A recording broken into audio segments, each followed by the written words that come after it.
유세중 당한 총격으로 생사의 위기를 넘겼던 도널드 트럼프 전 미국 대통령이 공화당 대선 후보직을 거머쥐었습니다. 조 바이든 대통령의 거취를 놓고 민주당이 혼란에 빠진 사이 트럼프의 공화당은 대선 고지를 향해 젠걸음을 시작한 건데요.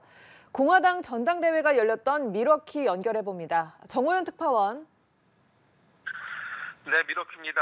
사흘 동안 이어졌던 공화당 전당대회는 이곳 시간으로 어젯밤 막을 내렸습니다. 정당대회 기간 내내 행사장을 찾았던 트럼프 전 대통령은 마지막 날 수락 연설을 통해 비로소 피격 사건 이후 처음 입을 뗐습니다. 트럼프 전 대통령은 무대 뒤에 백악관 형상을 뒤로하고 연단에 올라 4년간 새로운 역사를 만들게 될 것이라고 말했습니다. 지난 주말 피격 당시 상황에 대해선 매우 구체적으로 또 많은 시간을 할애 얘기를 이어갔습니다.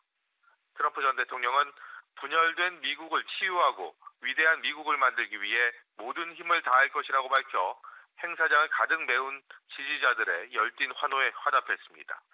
총 1시간 33분 동안 진행된 연설은 대선 후보의 수락 연설로는 역대 최장 기록인 것으로 알려졌습니다. 네, 집권 2기에 대한 구상도 밝혔습니다. 어떤 부분에 중점을 뒀는지요?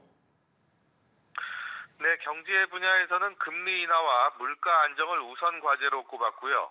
취임 첫날에 남북 국경 장벽을 세워 불법 이민을 막겠다고도 선언했습니다. 정책적으로는 미국 우선주의를 전면에 내걸 것임을 천명했습니다.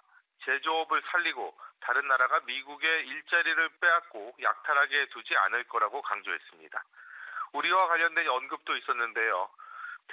대만과 한국, 필리핀 등 아시아에서 무력 충돌의 망령이 커지고 있다고 우려했고, 집권 1기 당시 3차례 만났던 김정은 북한 국무위원 장관은 잘 지냈고 핵을 가진 누군가와 잘 지내는 건 중요하다고 말해 러브콜을 보내기도 했습니다.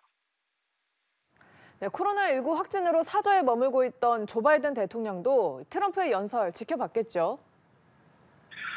네, 단정할 수는 없지만 트럼프 전 대통령은 마치 바이든 대통령이 보고 있다고 생각을 했는지 신랄한 비판을 퍼부었습니다. 미국 역대 최악의 대통령이 한 일을 다 합해도 바이든 대통령 한 명만 못할 것이라고 자존심을 긁었는데요.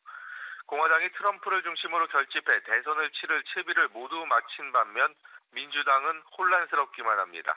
바이든 대통령이 코로나19로 발목이 묶인 사이 잠시 잠잠했던 대선 후보 사퇴 압력은 이전보다 훨씬 거세지고 있습니다.